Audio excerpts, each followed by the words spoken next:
وكفى وسلام على عباده الذين اصطفى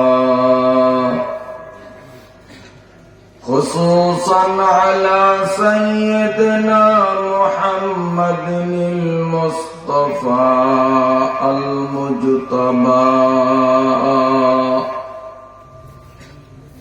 صلى الله تعالى عليه وعلى آله وأصحابه وأتباعه الأصفياء الأتقياء. اللهم صل على محمد وعلى آل محمد كما صليت على إبراهيم وعلى آل إبراهيم إنك حميد مجيد. اللهم بارك على محمد وعلى آل محمد كما باركت على إبراهيم وعلى آل إبراهيم إنك حميد مجيد. أما بعد فأعوذ بالله من الشيطان الرجيم. بسم الله الرحمن الرحيم. الرجال قوامون على النساء بما فضل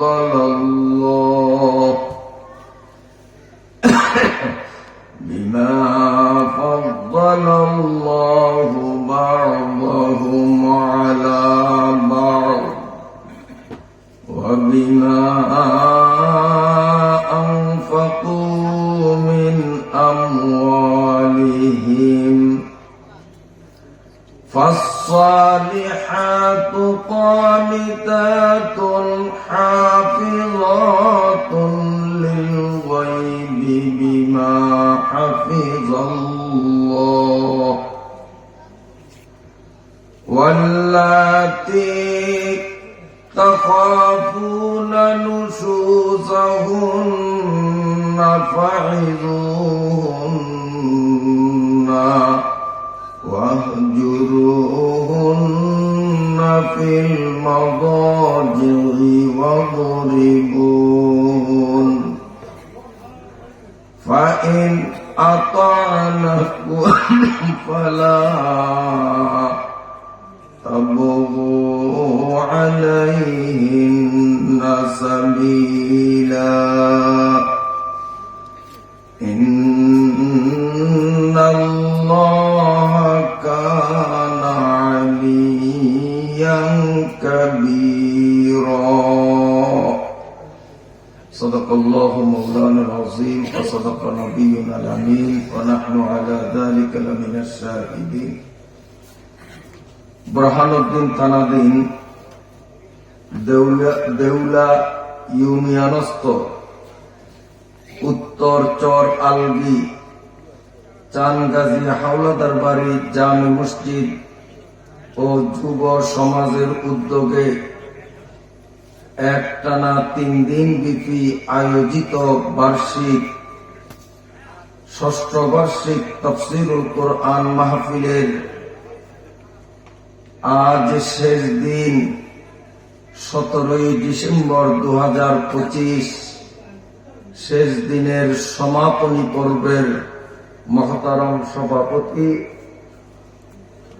হযরত উলামায়ে ইকরাম, শ্রদ্ধাভাজন সম্মানিত মুরব্বীগণ, যুবক বাবারা, আদর ও স্নেহের কচিকাঁচা ছোট্ট সোনামণিরা, পর্দার আড়ালের সম্মানিতা মায়েরা, বোনেরা ও মেয়েরা, আমি আপনাদের সামনে সংক্ষিপ্ত খুতবা এবং দুরূদ শরীফ পাঠান্তে পবিত্র কোরআনুল কারীমের 5 নম্বর পারার সূরা নিসার মাত্র একটি আয়াত 35 নম্বর আয়াতটুকুন তিলাওয়াত করলাম।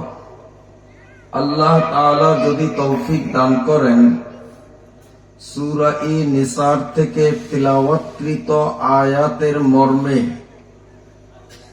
কিছু গুরুত্বপূর্ণ ও জরুরি আলোচনা আপনাদের খিদমতে পেশ করার চেষ্টা করব ইনশাআল্লাহ। যেই রব্বুল আলামিন আমাদেরকে আদর করে, মায়া করে, দয়া করে দুনিয়ার সমস্ত ঝামেলার থেকে ফারেক অবসর করে কোরআনুল কারীমের জলসায় সুস্থ শরীরে সুশৃঙ্খল ভাবে আসা এবং বসার তৌফিক দান করলেন, সেই আল্লাহ রাব্বুল আলামিনের পাক দরবারে শুকরিয়া জানাই আলহামদুলিল্লাহ। মুহতারাম হাজিরিন,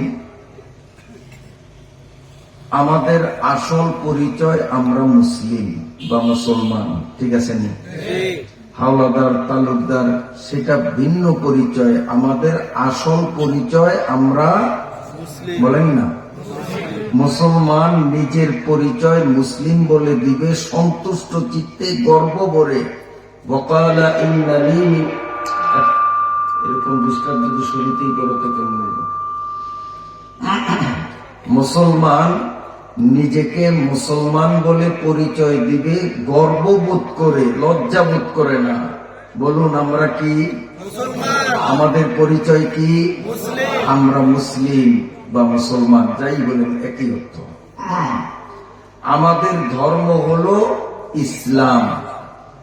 এই ইসলাম ধর্মের মধ্যে কোরআনুল কারীম এবং নবীজির হাদিস, এই দুইটার মাধ্যমে আমাদেরকে কিছু কাজ করার নির্দেশ দিয়েছে, আবার কিছু কাজ না করার হুকুম করা হয়েছে।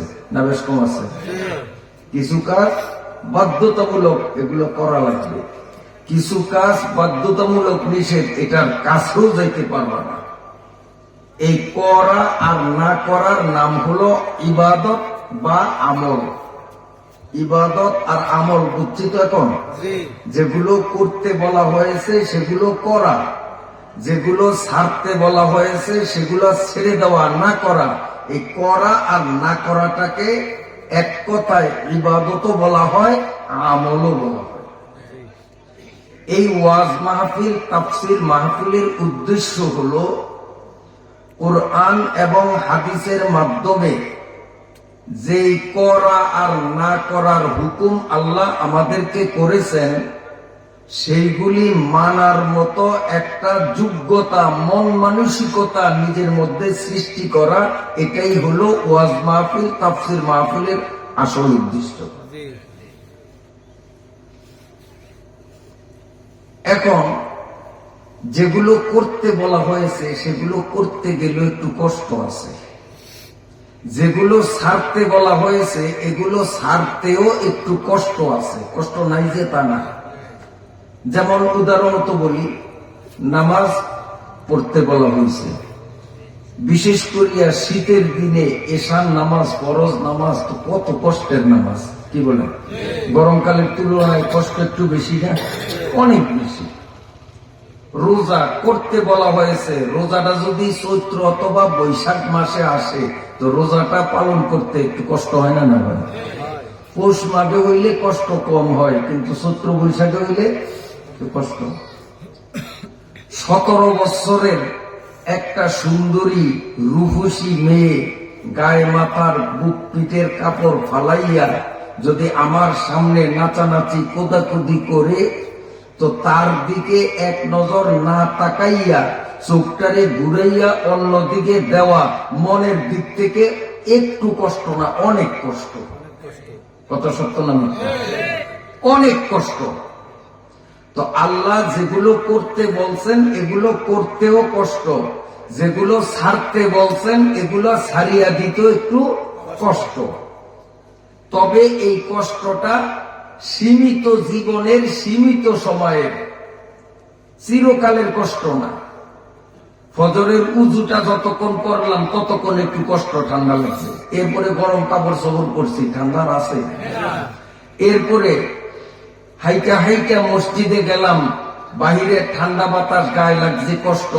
মসজিদের ভিতরে ঢুকছি, দরজা জানলা সব বন্ধ, বাহিরে ঠান্ডা বাতাস ঢোকে না, এখন আর কষ্ট আছে? তাহলে আল্লাহর হুকুম মানতে যে কষ্ট, এই কষ্টটা সীমিত সময়ের, সীমিত পরিমাণের, এটা দীর্ঘস্থায়ীও না, চিরকালের তো না। কথা বুঝতে পারছি? এই সীমিত সময়ের সীমিত কষ্টটা বরণ করিয়া আল্লাহ ও রসুলের পথ যদি ধরতে পারি, তো মৃত্যুর পরে চিরকালের জন্য, অনন্ত জীবনের জন্য আমাদের আরাম আর আরাম, আরাম আর আরাম, যেখানে ব্যারাম বলতে কিচ্ছু নেই। কষ্ট করব অল্প কয়েকদিন, আরাম পাবো চিরকাল। قال رسول الله صلى الله عليه وسلم حفت الجنة بالمكاره وحفت النار بالشهوات। নবী বলেন, এইটা বেহেশত, এইটা দোজখ। এই বেহেশতের চাইরো পাশে কষ্ট, কষ্ট দিয়া বেড়া দিছে। কি দিয়া?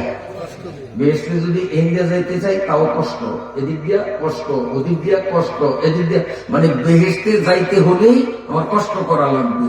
নামাজ পড়ো, রোজা রাখো, ঘুষ খাইও না, সুদ খাইও না, পর্দা করো, ইত্যাদি ইত্যাদি, এগুলি সবই কষ্ট। বেহেশতকে বেড়া দেওয়া হইয়াছে কষ্টদায়ক জিনিস দ্বারা। আর দোজখের চাইরো পাশে দিয়া বেড়া আছে, বেড়া হইল আরামে। দোজখ যাইতে কোনো কষ্ট লাগে না, আরামে আরামে যাওয়া যায়। কেমনে? খাতার তলে, লেফের তলে শুইয়া, মোবাইল দিয়া লেঙ্গা ছবি চাইয়া, কি আরাম! কোন কষ্ট আছে? শীত আছে? শীতও নেই। একবারে ল্যাব পাতার উপর দিয়ে টান নিয়ে ল্যাবের ভিতরে পলায়া, ফেসবুক দিয়া, মোবাইল দিয়া লেঙ্গা ছবি চাই, কি আরামে আরামে চাই। বেহেশতের দিকে যায় না দোজখের দিকে যায়? দোজখ যাইতে কষ্ট লাগে, বরং আরো আরাম।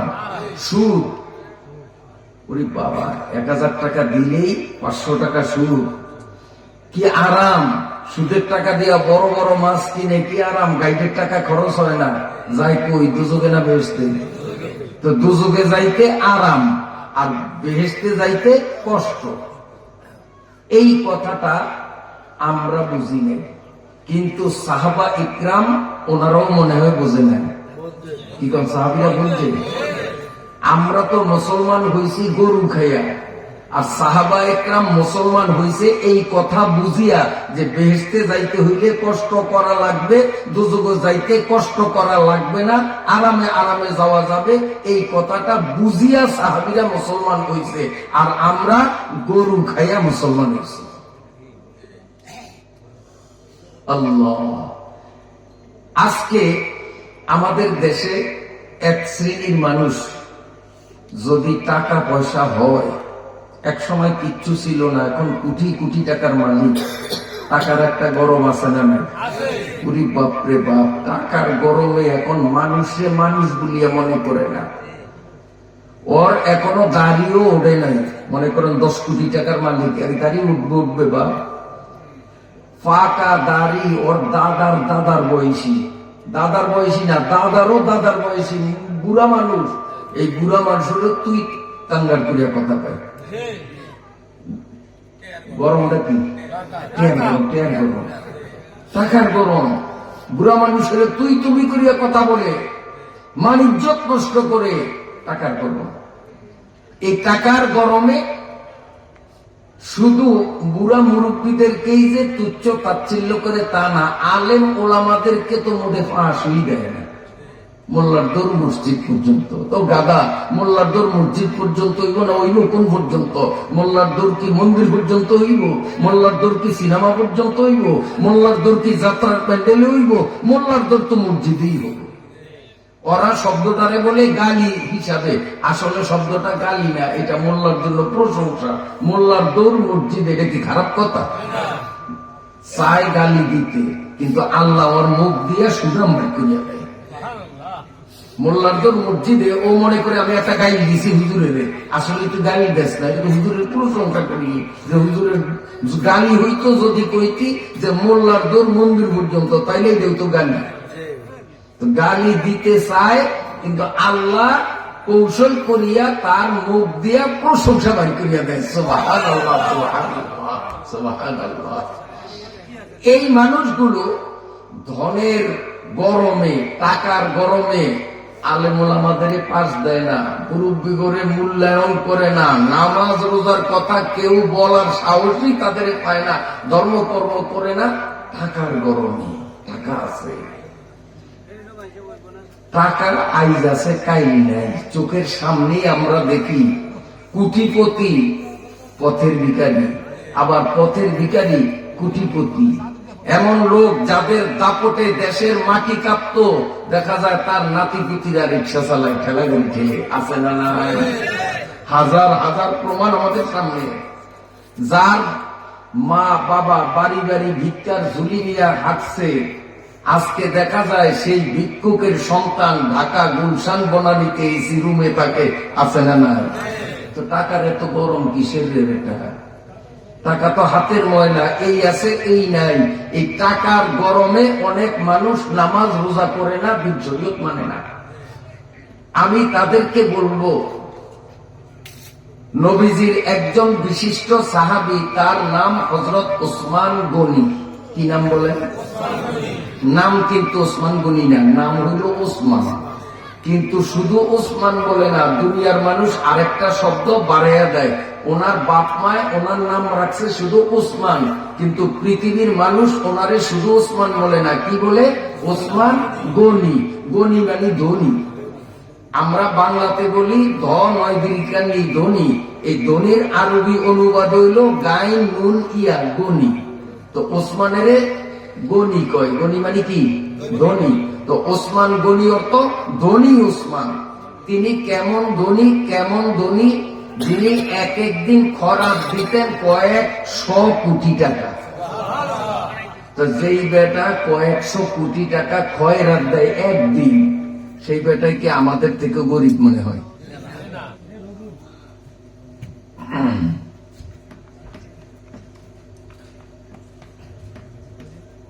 আচ্ছা ঠিক আছে, ইনশাল্লাহ। এই জরুরি এক কথা, এটার মধ্যে এই তোমার মাইকে এরকম ডিস্টার্ব করলে মাইক বাদ দিয়ে আমার যা আছে কাছে আনিয়া মুখ দিয়ে কমু। এ বসার পর থেকেই গান শুরু করছো।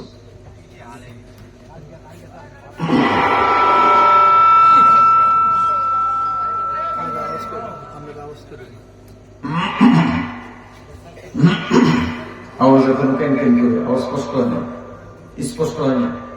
আওয়াজ জোরে লাগবো না, স্পষ্ট হইতে হইব। জোরের দরকার নাই, স্পষ্ট হইলেই চলবে। এখন কথা বোঝা যায়? এই কাগজে একটা জরুরি কথা আসছে, এই কথাটা আপনারা শুনবেন, সবার শোনার দরকার আছে। আমি পরে বলবো, এখন বলবো না। কোন সময় বলবো জানেন? আমার শ্রোতাদের মধ্যে সিডা মার্কা শ্রোতা যদি 2-4টা থাকে, এটি যখন জোরবে তখনই আসল কথাটা কমু। সিডাডিনেরকে শোনাবো না, যারা আসল অরিজিনাল শ্রোতা শুধুমাত্র তাদেরকেই শোনাবো। যখন দেখবো যে সিডাডি জোরছে, তখন আপনার ঘরে শুনিয়ে দিন ভাগ দিয়ে। শুনবেন তো ইনশাআল্লাহ? আমি বলতেছিলাম, হযরত ওসমান রাদিয়াল্লাহু তাআলা আনহুর থেকেও বেশি ধনী আপনাকে দেউলায় কয়জন আছে? হ্যাঁ, ডেইলি কয়েকশো কোটি টাকা খয়রাত দেন দূরের কথা, জীবনে 100 কোটি টাকা দান করছে এরকম মানুষ দেউলা না, পুরা বরানদ্দি না, পুরা বোলা না, সারা বাংলাদেশে খুঁজে পাওয়া যাবে? আমরা কিসের ধনী হইলাম? কিসের ধনী হইলাম যে ধনের গৌরবে ইবাদত বন্দেগী করি না, আলেম উলামা হক্কানি পীর বুজুর্গের পিছন ধরি না, তবলিগে যাই না, ওয়াজ মাহফিল তাফসীর মাহফিলে আসি না, ধনের গৌরব।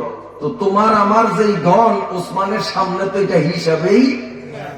সেই ওসমান রাদিয়াল্লাহু তাআলা আনহুর পুরা জীবনে এক ওয়াক্ত নামাজের তাকবীরুল্লাহ ছুটিয়া গেছে এমন কোন ইতিহাস নেই। এত বড় ধনী, পুরা আরব দেশের মধ্যে ওসমানের থেকে বড় ধনী কেউ ছিল না। পুরুষদের মধ্যে, মহিলাদের মধ্যে আরেকজন ছিল বড় ধনী, তিনিও মুসলমান। পুরুষদের মধ্যে সবচেয়ে বড় ধনী, তিনিও মুসলমান। বলেন আলহামদুলিল্লাহ। তো পুরুষদের মধ্যে, পুরা আরব বিশ্বে পুরুষদের মধ্যে সবচেয়ে বড় ধনী কে? ওসমান গনি রাদিয়াল্লাহু তাআলা আনহু।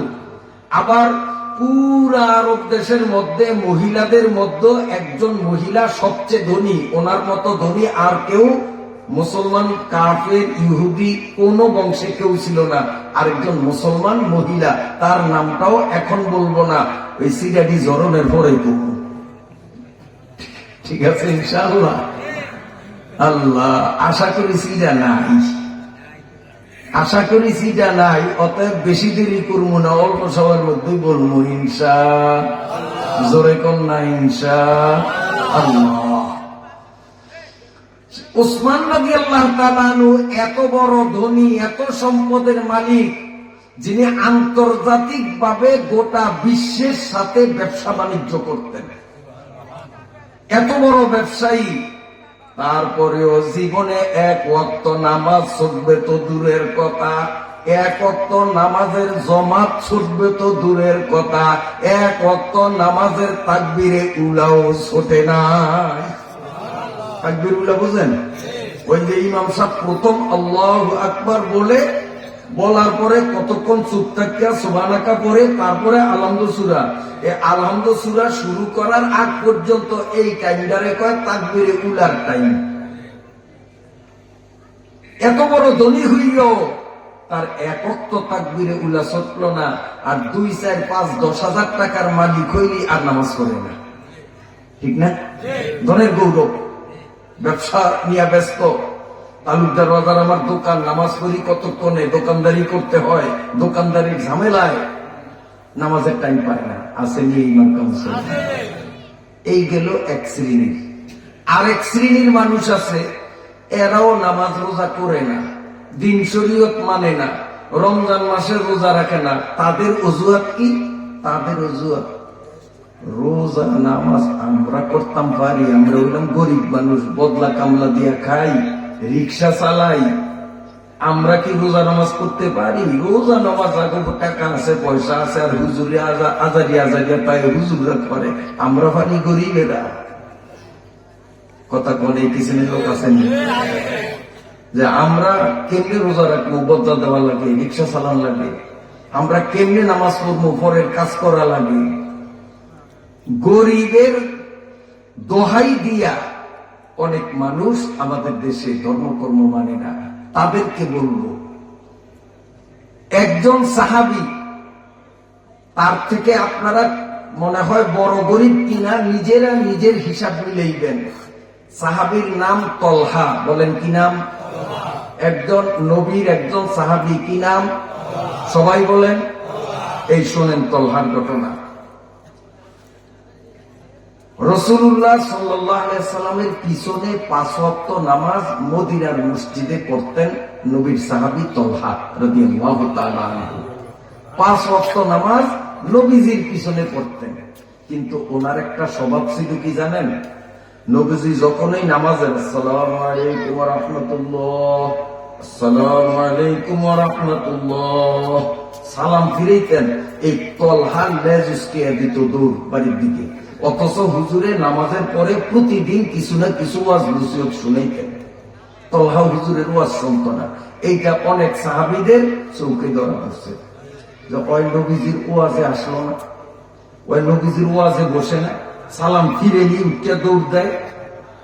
তো হযরত ওসমান রাদিয়াল্লাহু তাআলা আনহু তাদের মধ্যে একজন। এই তোর মেজাজে আগুন ধরছে যে কি রে, এত বড় বড় সাহাবী আবু বকর, ওমর, ওসমান, আমরা সবাই নামাজের পরে জমিয়া বসি, নবীজি বয়ান করে আমরা শুনি, আর এই ব্যাপারে দেখি প্রত্যেক দিন খালি সালাম ফিরেই নেই, এক সেকেন্ডও দেরি নেই, লেজুসকে দূর দেয়। একদিন ফজরের নামাজের পর নবীজি সালাম ফিরাইছেন, সালাম ফিরানোর পর বয়ান করলেন, সাহাবীরা বয়ান শুনছে, বয়ান শেষ, সব সাহাবীরা একে একে মসজিদ থেকে বাহির হইতেছে। হযরত ওসমান রাদিয়াল্লাহু তাআলা আনহু তলহার বিরুদ্ধে নালিশ করবেন, নবীর সামনে গিয়ে দাঁড়াইছে, ডরে কথাও কয় না। তো নবীজি কয়, কি ওসমান কিছু কইবা না? হযরত ওসমান কয়, জি হুজুর একটু কথা কইতাম যদি অনুমতি হয়। আচ্ছা বল। হুজুর একটা বিচার, উপযুক্ত বিচার করতে হবে। কার বিরুদ্ধে বিচার? আপনার আদরের সাহাবী আছে না তলহা? হুজুরে কয়, কি রে, তলহা তো ভালো মানুষ, এর আবার কি নালিশ নিয়ে এলি? তলহা এত খারাপ মানুষ না, অত মোস্তান না, হয়তো দুষ্ট না, কি হয়েছে? হুজুর আমি আজকে দেখছি, গতকাল দেখছি, তার আগের দিন, আমি পরপর 3 দিন দেখছি, এর আগে তো খেয়াল করি না, মেসেজে শুনছি, আর এই 3 দিন আমি পড়ি দিছি পাহারা দিয়া, আমি নিজ চোখে দেখছি আপনি সালাম ফিরে গিয়ে ওই মসজিদে বাইরে যাইতে বাইরে দিকে একদিন আপনার ওয়াজে বসে না।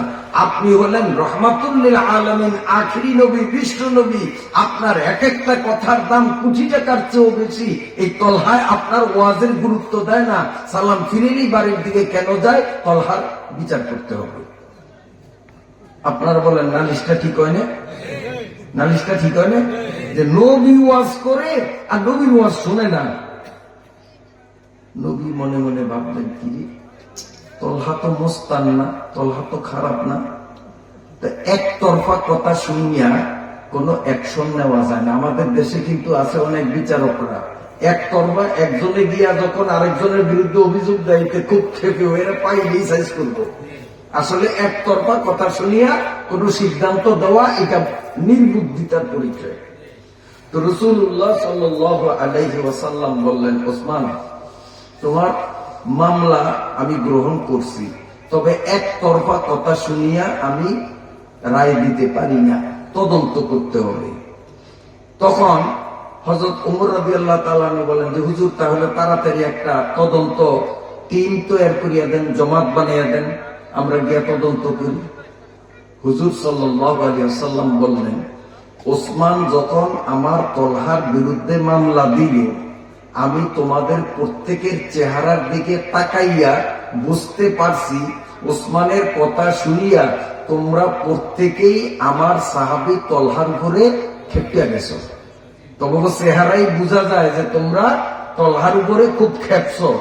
কাজী তোমাদেরকে দিয়া তদন্ত টিম যদি বানাই, তো তোমরা রিপোর্ট উল্টাটাই দিবা, সঠিক তদন্ত তোমাদের দ্বারা হবে না, নিরপেক্ষ তদন্ত তোমাদের দ্বারা হবে না। অতএব এই মামলার তদন্ত আমি নিজে করব। নবীজি বলেন, আমি নিজে করব, কারণ তোমাদেরকে পাঠাইলে, যেহেতু তোমরা ওসমানের কথা শুনেই তলহার বিরুদ্ধে অবস্থান নিছ, তো তোমরা তো তলহার বিরুদ্ধেই রিপোর্ট দিবা, সঠিক রিপোর্ট তোমাদের টাকা আশা করা যায় না, অর্থাৎ তদন্ত আমি করব। ওমর কয়, হুজুর আমরা কি আপনার সাথে যাইতে পারি? হুজুর তো অসুবিধা নাই, যার ইচ্ছা আসো, তবে এই তদন্ত কমিটির প্রধান আমি তদন্ত করব। কেন সে আমার ওয়াজে গুরুত্ব দেয় না, আমার ওয়াজে বসে না? এবার ওসমান, ওমর, আলী, বড় বড় সাহাবীদেরকে নিয়ে একটা জমাত বানাইয়া, এই জমাতের আমির স্বয়ং নবী সাল্লাল্লাহু আলাইহি ওয়াসাল্লাম নিজে ডাইরেক্ট ওসমান তলহার বাড়িতে গেছে। যাইয়া দরজা বন্ধ, বাহিরে দাঁড়াইয়া নবী ডাক দিলেন, তলহা। তলহা ভিতর থেকে বলে, আসসালামু আলাইকুম ইয়া রাসূলুল্লাহ, আমি তলহা আসতেছি, অপেক্ষা করেন। হুজুরের গলার আওয়াজ শুনেই তলহা ঠিক পাইছে যে হুজুরে আসছে। হুজুর অপেক্ষা করেন, আসতেছি। সময় গড়াইতেছে, তলহা আসে না। এখন আবু বকর, ওমর, ওসমানের মেজাজে যেন আগুন ধরছে, কেসা বেয়াদবের বেয়াদব। নবী আসছে, ওর দুয়ারে দরজা বন্ধ, নবী উডানে দাঁড়ানো, ওই আসছি ঘরে থাকিয়া বলে, কিন্তু এখনো আসে না। কত বড় বেয়াদব, পারে না জানে এখনই তলহারে সিরিয়া বালায়, মেজাজে ধরছে আগুন।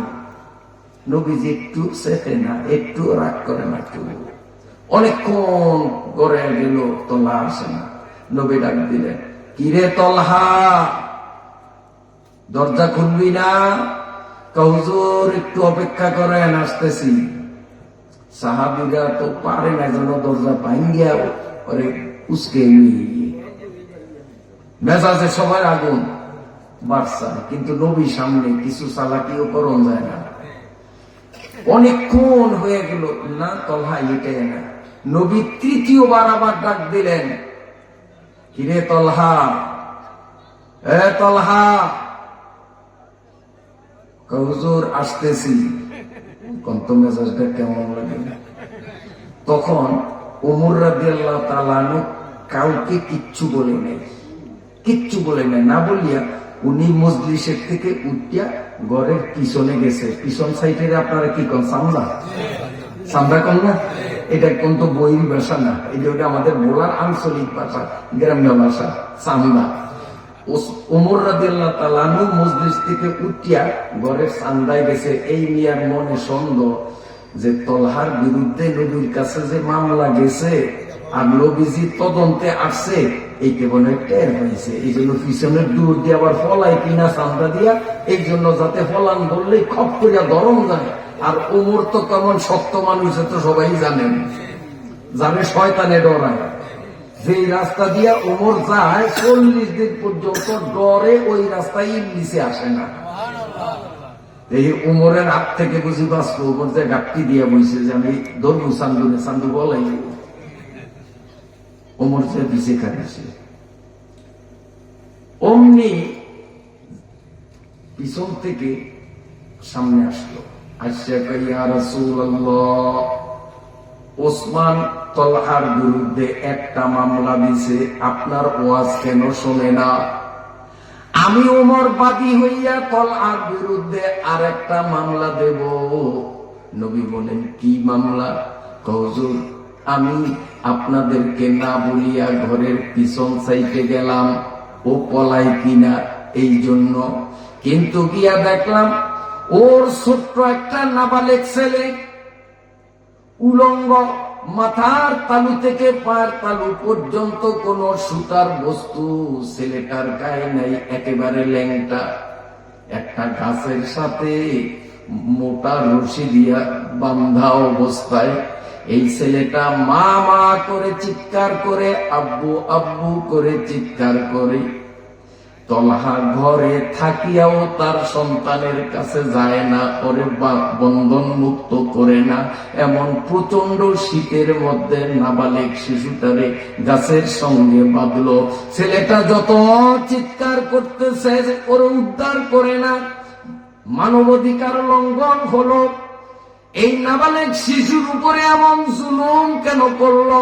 মানবাধিকার লঙ্ঘন করেছে বিদায় তলহার বিরুদ্ধে আমি নালিশ করলাম। ওর ছেলেকে এমন সাজা দেওয়া, এটা পৃথিবীর কোন ধর্মে, কোন আইনে না। রাসূল বলেন, হ্যাঁ ওমর, তোমার মামলাও নিলাম। এটা তো মানবাধিকার লঙ্ঘন, এটা জঘন্য অপরাধ, অক্ষমাযোগ্য অপরাধ। নবীজি মামলা গ্রহণ করছেন। ইতিমধ্যে হযরতে তলহা রাদিয়াল্লাহু তাআলা আনহু দরজাটা খুলিয়া নবীজির সামনে সালাম বিনিময় করলেন। সুবহানাল্লাহ। হুজুরের সামনে হাত জোর করে যখন দাঁড়াইলেন, আল্লাহর নবী বলেন, ও তলহা রে, তোমার বিরুদ্ধে একটা মামলা ছিল, এক মামলার তদন্তে আসলাম, এখন তো তোমার বিরুদ্ধে 3টা মামলা দাঁড়াইল। এক মামলার বাদী হলো ওসমান, আরেক মামলার বাদী হলো ওমর, আরেক মামলার বাদী স্বয়ং আমি বিশ্ব নবী মুহাম্মদুর রাসূলুল্লাহ সাল্লাল্লাহু আলাইহি ওয়াসাল্লাম। কারণ শরীয়তের আইন, নবী যদি উম্মতের ডাকে, উম্মত যদি নামাজের হালতেও থাকে, নামাজ শেষ করার সুযোগ নাই, নামাজের নিয়ত ছাড়িয়া কইলেও নবীর ডাকে সাড়া দেওয়া লাগে। আর ঘন্টার পর ঘন্টা তোরে ডাকাডাকি করি, ঘরে থাকিয়াও কেন আমার ডাকে সাড়া দিলি না?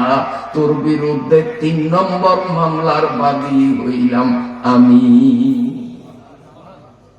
মামলা ঠিক আছে নি?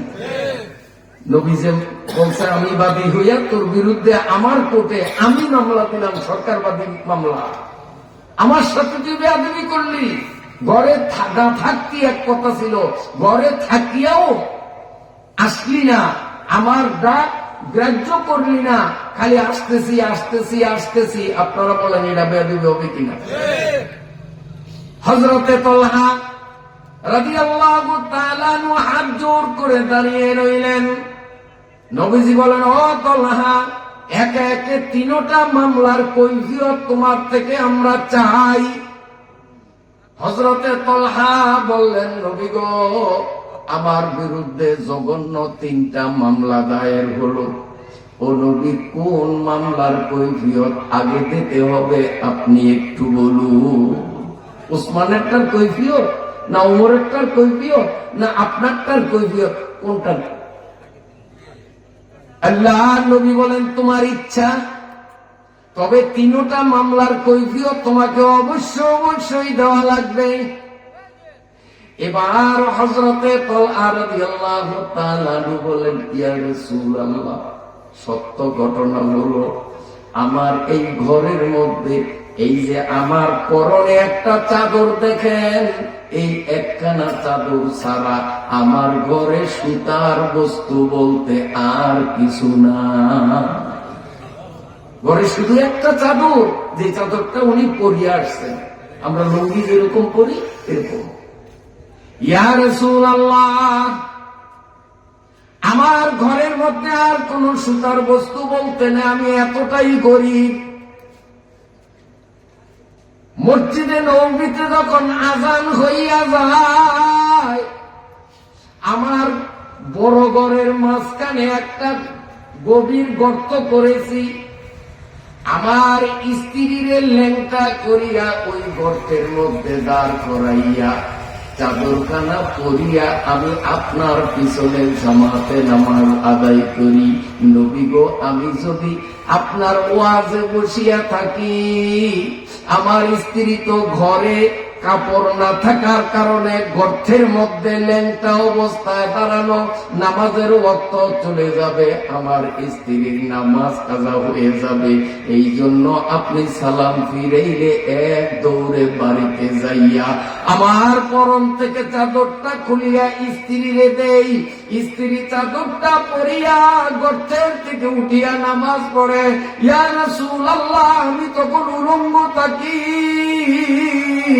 আমার উলঙ্গ অবস্থায় আমি গর্তের মধ্যে দাঁড়াইয়া আমার লজ্জাস্থানকে আবৃত করি।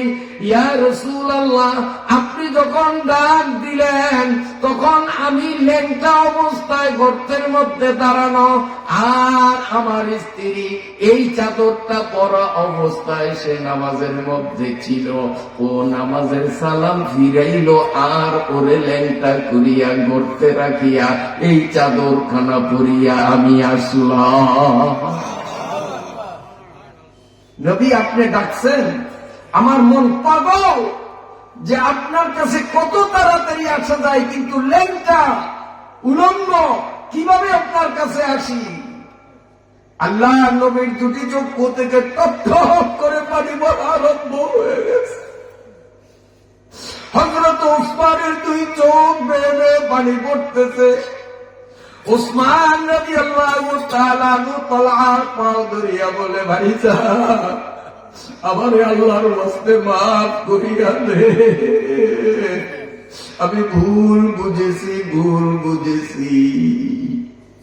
এত বড় কষ্টে দিন কাটাও, তারপরেও তো আমাদের কাছে কোনোদিন খয়রাত চাও না। এত কষ্টে তুমি দিন যাপন করো, এক চাদর শুধু ঘরে, তুমি মসজিদে আসো, স্ত্রী ল্যাংটা তাকে গড়তে, আবার মসজিদ থেকে যাইয়া তুমি ল্যাংটা হইয়া গড়তে নামো, স্ত্রী কাপড় পরিয়া নামাজ আদায় করি। আমি না জানিয়া না বুঝিয়া তোমার বিরুদ্ধে মামলা দিলাম, আমারে মাফ করিয়া দাও।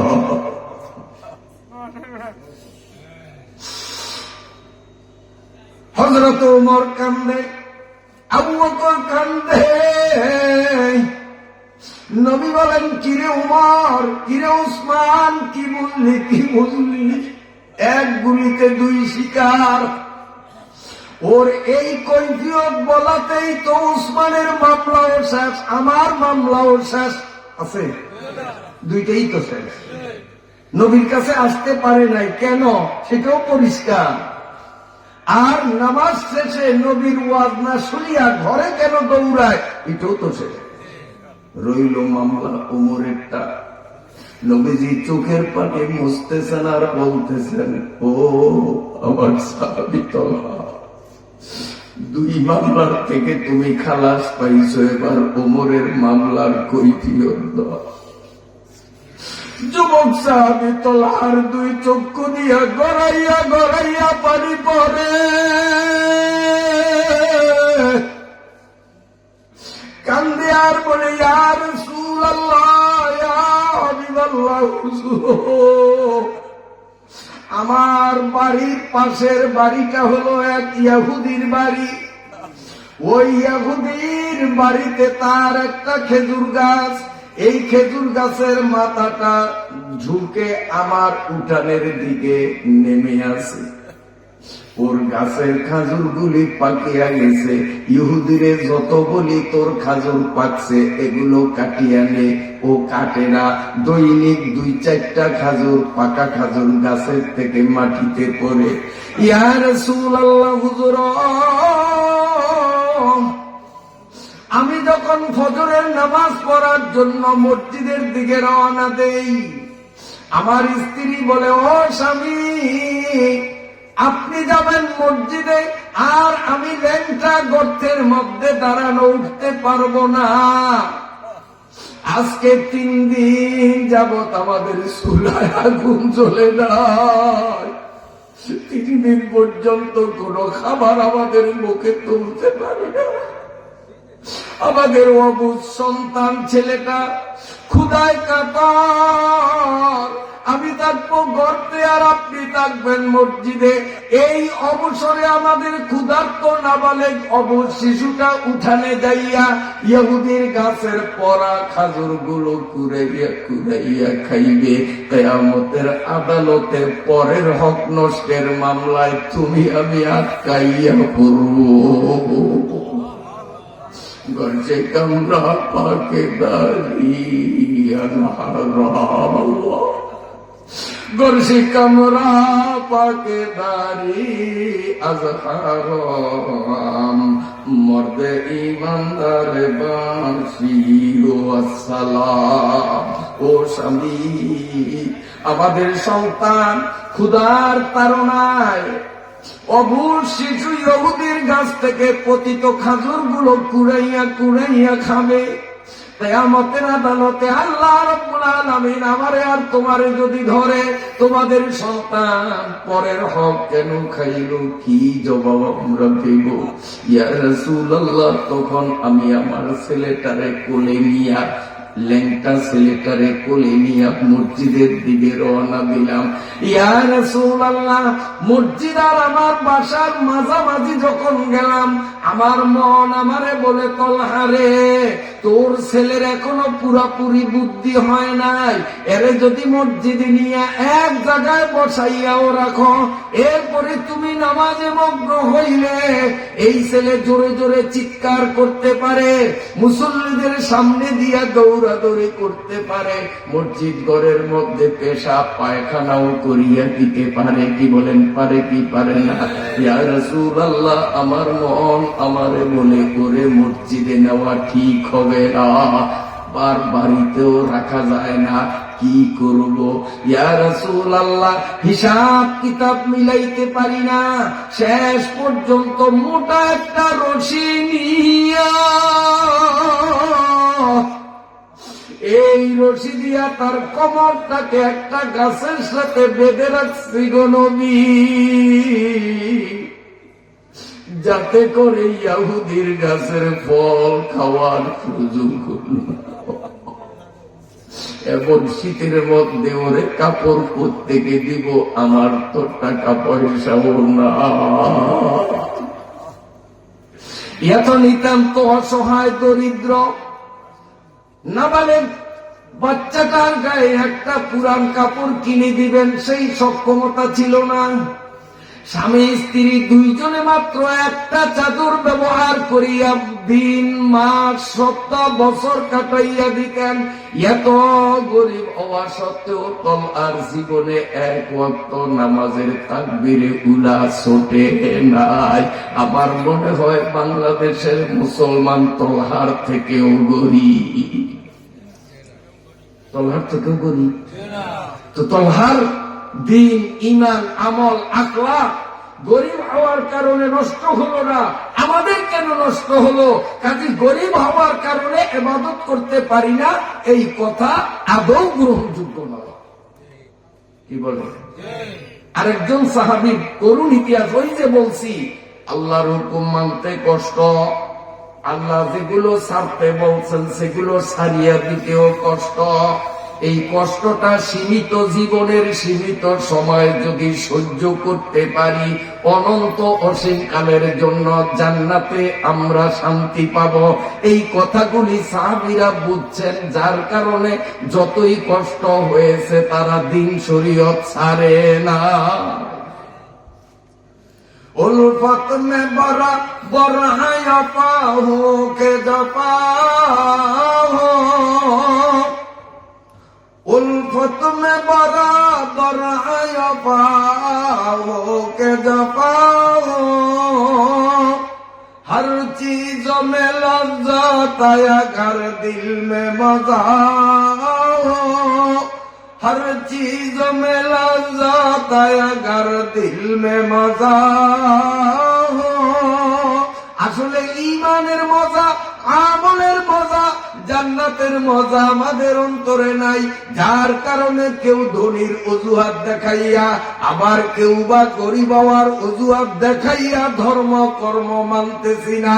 এগুলো ইতরামি, ফাইজলামি আর বাহাত্রামি। এই সমস্ত অজুহাত কিয়ামতের ময়দানে চলবে না।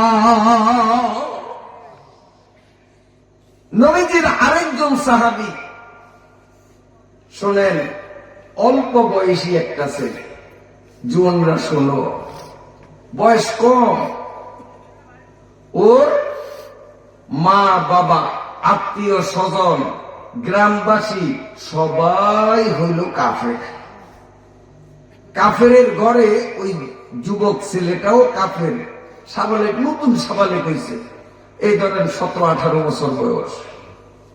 এই 17-18 বছরের বালক, কাফেরের বাচ্চা, প্রতিদিন আমার নবী যখন ওয়াজ করতেন, কোরআন বলতেন, হাদিস বলতেন, সাহাবীরা বসিয়া বসিয়া শুনতেন। কাফেরের বাচ্চা সেও আসিয়া ওখানে, তার নাম ছিল আব্দুল উজ্জা। এই আব্দুল উজ্জা যুবক মানুষ।